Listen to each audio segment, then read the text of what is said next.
Hey guys, welcome back to Enter the Dark podcast, your macabre journey down dark lanes in Paris this time. We're back with Marcel Petiot and we're going to find out what he got up to. So, for a quick recap, he was into stealing, murder and fraud. But now World War II has just broken out, so let's go back and see what he got up to. As everybody knows, everyone's life changed in September 1939 when German troops invaded Poland, thus launching World War II. Polish resistance collapsed in October, inaugurating the 7-month phony war between France and Germany. Fighting spread with the Nazi invasion of Denmark and Norway in April. German troops invaded Holland, Belgium and France the following month. The French commander of Paris declared it an open city in June 1940. And German troops seized the French capital. Look at all those tanks. But a collaborationist French government under Marshal Philippe Pétain was organised 2 weeks later in Vichy, broadcasting orders for a general ceasefire. 40,000 French soldiers surrendered on June 22nd, while the resistance armed and organised for long years of guerrilla war. Oh, the whole Vichy government sort of thing. In Paris, Dr. Petiot was a new world of opportunity under German occupation. He would use and emulate the Nazis in pursuit of his greatest and most lethal scheme thus far. Ooh. So now, this is where he goes from funny old Marcel Petiot stealing shit and being insane to this fucking guy. There was some truth to his later claims of joining the resistance. Soon after Nazi occupation of Paris, he began providing false medical certificates for the Frenchmen drafted for slave labour. So obviously they were saying they can't do him.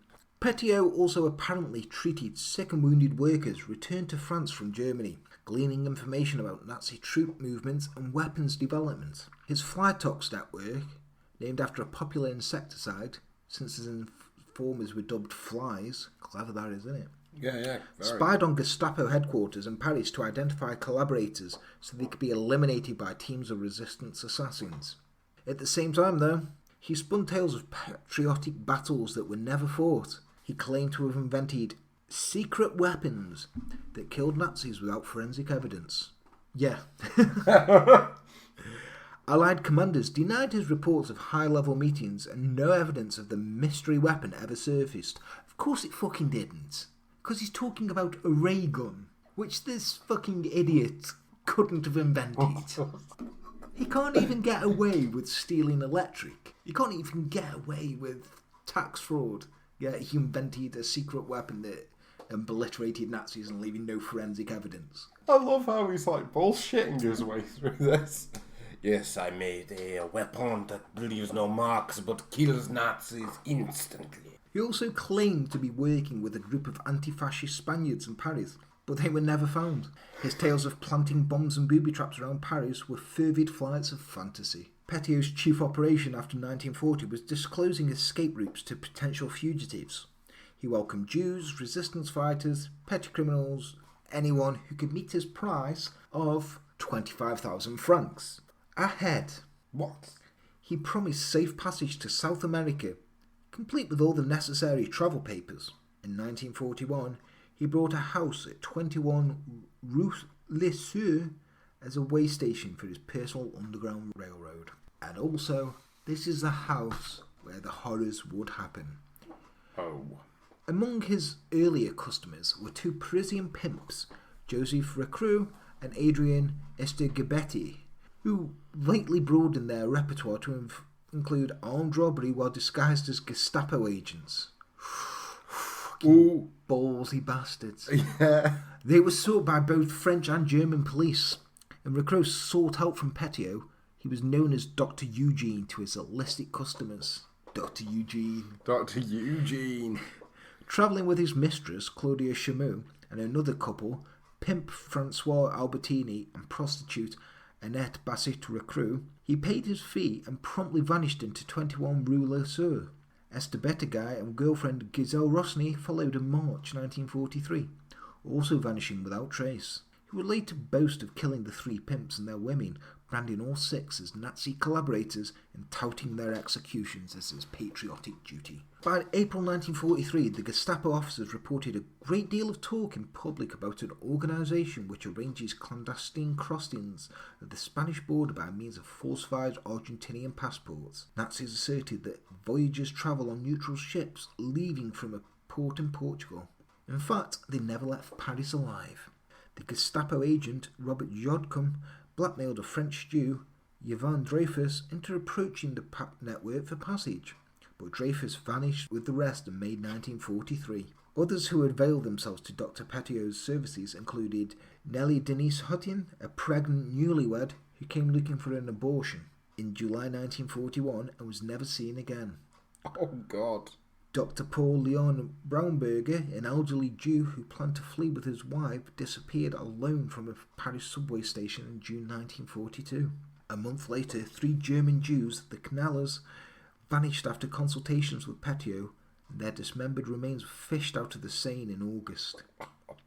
3 more refugees, the Wolf family, disappeared into 21 Rue Le Sceau along with 6 friends. Another pimp, Joseph Presci, also made the dead-end journey with his mistress, Josephine Amy Grippet. Now, all these names that I'm saying, just remember, each one of these names is paying 25,000 francs. Yeah. 25,000 francs, a family of 4 with 6 friends. That's a lot of money. Yeah. Now, those were just the victims that the police later identified, but they didn't compromise the total body count. And numerous dismembered victims were dragged from the Seine in 1942 and 1943. The remains including 9 heads, 4 thighs, and a sundry of other mutilated pieces. French police and coroners were baffled, unable to identify most of the dead. The Gestapo agents, for most of their part, were less concerned about the dead Frenchmen than about the prospect of Jews and resistance fighters escaping to freedom. The Nazis had a fix on Petiot's Flytox network, and by May 1943, they were ready to spring the trap. Now, because he advertised his illicit services so blatantly, the Flytox group was ripe for infiltration by early 1943, because he's like, I can sort you out, mate. Just telling everybody about it. In fact, an informer named Charles Beretta, awesome name, had wormed his way into the operation, feeding names to the Gestapo as he went. In May, the Nazis arrested Raoul Fourier, Edmond Pintard, and René Gustave Nesdonné, torturing them until they identified Marcel Petiot as Dr. Eugene, and he joined the others in prison at Fresnay. Although the Nazis searched his house and all the property, they somehow missed the Charnel house on Rue Le Sceau. Nesdonné was released 2 weeks later, but Petiot, Fourier, and Pintard spent a total of 8 months in prison. They were tortured repeatedly, but staunchly refused to betray the members of the resistance. In fact, based on tales spun by Petiot at his murder trial in 1946, his stubborn silence may have sprung from his simple ignorance. The hero had no names to offer his captors, since he played no significant role in the resistant movement, and any confession of his Flytox operation was tantamount to suicide. So, the Nazis got frustrated because this guy's like, I fucking know nothing. They're just like, oh, for fuck's sake. They released Fourier, Pintard, and Petiot in early January 1944. Ironically, the months of torture and confinement provided him with his best cover yet. But time was running out. On Monday morning, March 6, 1944, foul smoke poured from the chimney of a stylish home at 21 Rue Le Sceau, Paris. Neighbours suspiciously eyed the 3-storey 19th century home with its private stable and courtyard, once the home of a lesser French princess. Lesser French? Yeah. Not one that could be bothered with the name, she's just a lesser princess. We're talking like, I think we're talking like Princess Anne or Fergie here. Yeah, definitely. I'd say Fergie. As the hours, then days dragged on, with no abatement of the noxious smoke, the neighbour finally went to complain. He found a note tacked to the door. Away for 1 month, forward mail to 18 Rue de Lombard in Auxerre. I love it, away for 1 month. Yeah, I'm away for a month. The police were summoned and a pair of officers arrived on bicycles. Just like, ching, ching. What's this I've heard about smoke? Neighbours informed them that the owner of the house, Dr. Marcel Petiot, had maintained a separate residence 2 miles away at 66 Rue Communautaire. Some noted the mysterious parade of callers at Dr. Petiot's empty house during the past 6 months, including nightly visits from a stranger with a horse cart. Oh, a horse cart, eh? Yeah, some months earlier, 2 trucks had stopped at number 21, removing 47 suitcases, while the second delivered 30 or 40 heavy sacks of something unknown. The officers telephoned Dr. Petiot at home. He asked whether they'd entered the house, and upon them saying, "No, we haven't," he cautioned, "Don't do anything, I'll be there in 15 minutes. Half hour later, with the smoke worsening and no sign of him, patrolmen called for the firefighters. Entering through a second-story window, firemen searched the upper floors before entering the basement. They soon emerged, one vomiting, their chief telling the cops, "You have some work ahead of you." Just to warn you. I just like how he's like, "Not my fucking job." Yeah, yeah. 3 officers next went downstairs, where a coal-fed stove was found burning full blast, with a human arm dangling from its open door. Oh, Jesus. Nearby, a heap of coal was mixed with human bones and fragments of several dismembered bodies. It was impossible to count the victims in this tableau of grisly disarray. Stunned, police left the basement at about the same time Dr. Petiot arrived on his bicycle, and he just said, "This is serious. My head could be at stake." Then, after questioning each one of the lawmen, asked to ascertain whether they were French, he identified the basement dead as Germans and traitors of our country. I love how he's just like, "This is serious." Yeah, this is serious. Petiot claimed to be the head of a resistance group with 300 files at home on Rue Carmartin, which must be destroyed before the enemy finds them. The French policemen, who were obviously pissed off with the Nazi occupation, allowed him to leave. It'd be 7 months until they saw him again. Oh, this fucking guy. I know, right? In his garage, they found a large heap of quicklime mixed with human remains, including a recognisable scalp and jawbone. A pit had been dug in the stable, filled with more quicklime and corpses in various stages of decomposition. On the staircase leading from the courtyard to the basement, police found a canvas sack containing the headless left half of a corpse, complete but for its foot and vital organs. Oh my God. Commissaire Georges Victor Massou, who was a 33-year police veteran with more than 3,200 arrests to his credit, immediately took charge of the case. Examining the death house, he noted the basement sinks large enough for draining corpses of blood and a soundproof octagonal chamber with wall-mounted shackles. A peephole centred in its door. A peephole. So he had a soundproof room with a peephole with shackles. We don't know what went on. I can imagine what he did. He was still on the scene at 1:30 a.m. when a telegram arrived from Paris police headquarters. It read, "Order from German authorities. Arrest Petiot, dangerous lunatic." And they weren't wrong. No. He's on the run, right? He's out of here.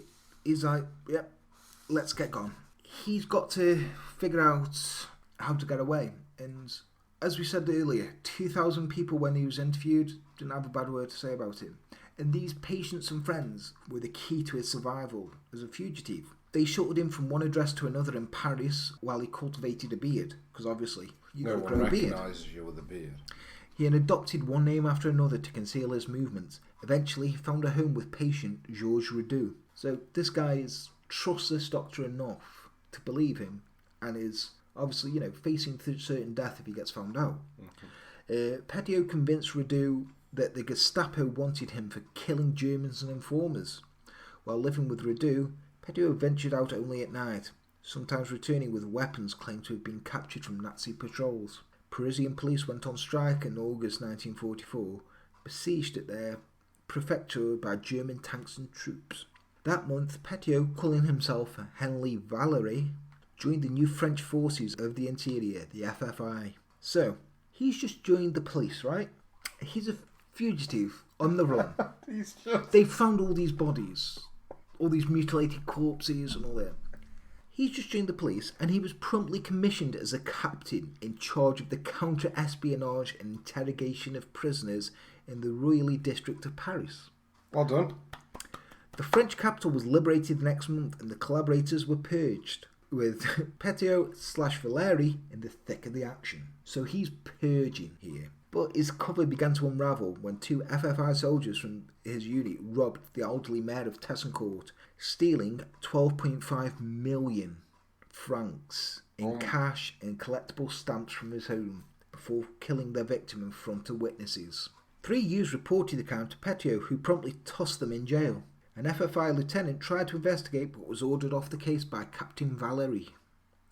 The bandits were briefly detained, then released. They then disappeared, as well as the money. Wonder where they went and where the money went. 3 days after the robbery murder, the newspaper Resistance published a scathing article on Petiot, calling him a soldier of the Reich, who had allegedly donned a German uniform to hunt down French patriots in the Avignon in March 1943. Attorney René Fleury, who was his defence counsel in the 1942 narcotics cases, received a letter from him because he decided to write to him, and he deemed the Resistance article as a collection of, and I quote, filthy kraut lies. While the letter was false, Petiot's letter convinced authorities he was still in Paris because he sent a letter, so it had a postmark. A new search began with FFI Captain Henry Valéry among the officers drafted to hunt for Petiot. So he is hunting himself.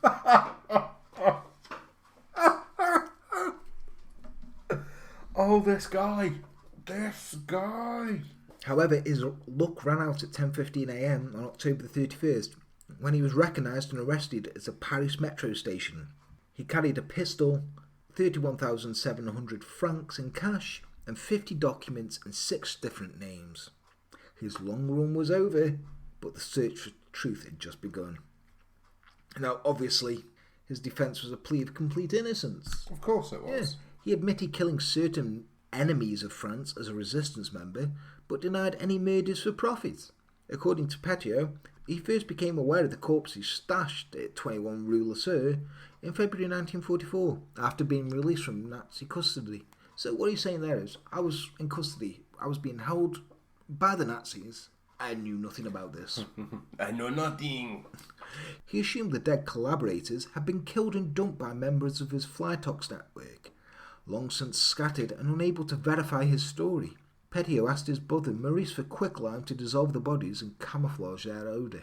Petiot was housed on death row at Santé prison while authorities investigated his claims. Strangely for a patriotic hero, he had no defenders in the leadership of recognised resistance groups. Of course. Funny that, isn't it? Yeah.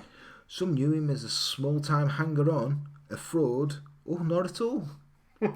Other groups described in detail by Petiot proved to be non-existent, because he made them up. No record survived of his alleged bombing forays, the assassination of Nazis, or tests of his various secret weapons. Prosecutors finally dismissed his story and charged him with murdering 27 victims for plunder, an estimated 200 million francs in cash, gold and jewels that have never been recovered.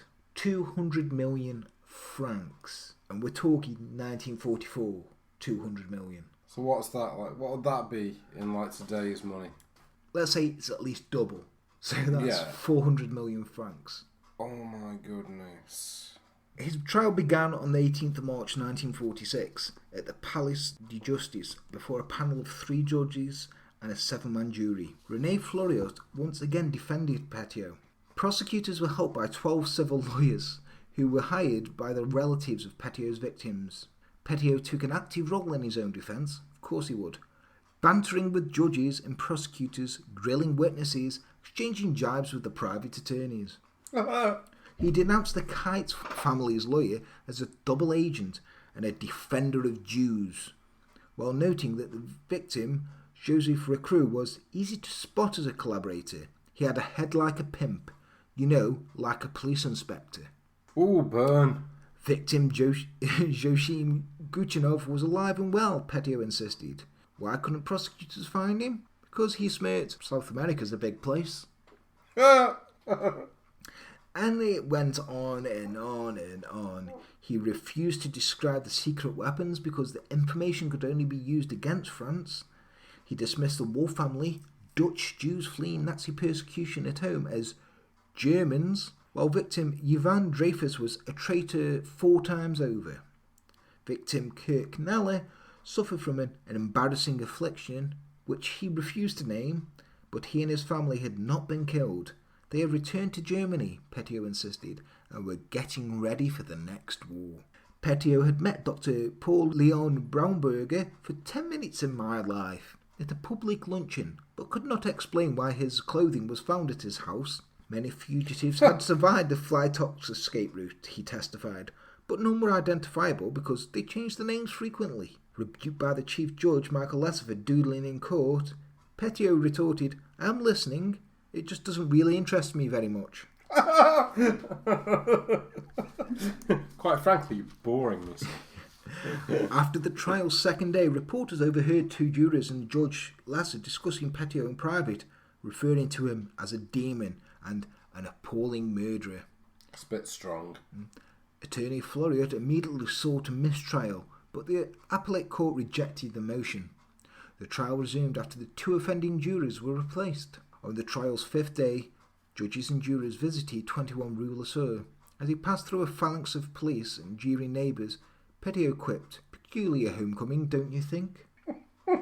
He maintained his hero's posture to the end, admitting that he had killed 19 of the 27 victims found on Rue Le Sceau. They were all Germans and collaborators, of course, ranked among the 63 enemies of France whom Petiot admitted killing between 1940 and 1945. The other 44 were not identified, with Petiot telling the court, "I don't have to justify myself for murders I'm not accused of committing." In fact, he had already said more than enough.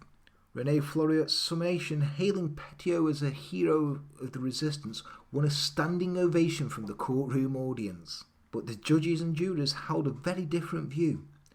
After deliberating for 3 hours, a mere 90 seconds for each one of the 135 criminal charges, the court convicted Petiot on all but 9 accounts. He was acquitted on killing Nellie Denise Hottin, but found guilty of 26 other premeditated murders. His death sentence was a foregone conclusion, although it did not seem to faze him in the slightest. Oh my god. Like to be that sort of wrapped up in your own bullshit. His attorney appealed the conviction and sentence, citing 2 complaints. First, he maintained that the mistrial should have been granted after Judge Lesser and 2 jurors publicly declared their belief in his guilt. Furthermore, he charged witness Marguerite Braunberger and her maid as perjurers. They lied in maintaining that Dr. Braunberger was dead instead of hiding out in South America. All 3 points were rejected and Dr. Petiot's death sentence was affirmed. The day before the judgment was rendered, guards found an ampoule concealed in Petiot's prison uniform. They suspected it to be cyanide, but the contents proved to be a sedative, smuggled into prison when Petiot arrived the previous October. The prisoner seemed calm, smiling as he asked the guards, "When are they going to assassinate me?" He refused to see a priest, preferring, as he said, to take his baggage with him. He had been scheduled to die on the day his appeal was rejected, but the guillotine malfunctioned that morning and his execution was postponed. How long does it take to fix a guillotine? I don't know, but at 3:30 a.m, May 25th, a portable guillotine was delivered to the prison, assembled and ready to do its grim work by less than an hour later. They don't fuck around. I love how there's a portable one. Wheels long. There's a whole bloke with a horse and car bringing this guillotine. Summoned from his cell, he refused a traditional glass of rum but accepted a cigarette. He also agreed to meet with the prison chaplain for his wife's sake, telling the minister, "I'm not a religious man and my conscience is clean." The closing ritual swiftly completed. He signed the register before his hands were bound, his neck shaved and the collar cut from his shirt. He approached the guillotine calmly. Dr. Albert Paul, among the witnesses, noted that Petiot moved with ease, as though he were walking into his office for a routine appointment. Before he was strapped to the guillotine sliding table, Petiot warned the observers, "Gentlemen, I ask you not to look. This will not be very pretty." Conscientious of him. Yeah, he's thinking of them. Yeah. The blade dropped at 5:05 a.m. and according to witnesses, Petiot was smiling as his head tumbled into the basket. Aww. Now, this guy, what can you say? He led a charmed life, didn't he? He went from like sort of the comical thing of coming mayor and stealing things and things like that, but then, killed a few people. But then I can't help but think if World War II wasn't going on, he wouldn't have killed as many people. But he saw an opportunity to do it by making money. Obviously, one of his main things was making money by doing the government enrollments on the security thing for the insurance thing, for like his patients and everything. But for 200 million francs, it hasn't been recovered. It's astounding. Do you think money was like the main motivation though? Or do you think he like genuinely enjoyed doing this? Or was it just a means to an end? I'm not sure. I mean, I think money had a lot to do with it. Also, the thought of he could get away with it and he was cleverer than everyone else, and his justifiable thing of getting away with anything was, I'm insane. Because he used it a lot, and yeah, he was insane. Yeah, very. But looking at it, it's like, he was not, it's a bad term to use, good at what he did, but he was really good at what he did. I'm surprised people don't know about him. Yeah, because this has got like a film written all over it. I mean, you get books on serial killers, and you've got your standard fare in there. Then you got one or two chucked in that you might not have heard of. But then this guy is something fucking else. Yeah, he is. This is. But comparing him early doors was kind of like Harold Shipman. Yeah, very much. Very much. People trusting him as a doctor, him giving him too much drugs. Obviously, he wasn't changing their wills; he was just robbing them. Also, the kleptomania thing, because that was something they reckon Shipman did. Yeah, I mean, with this, there's a lot of similarities you can pull from each one, but I mean, this guy is Shipman on steroids. Yeah, like I said, when I first learned about him, I was like, how do I not know about this guy?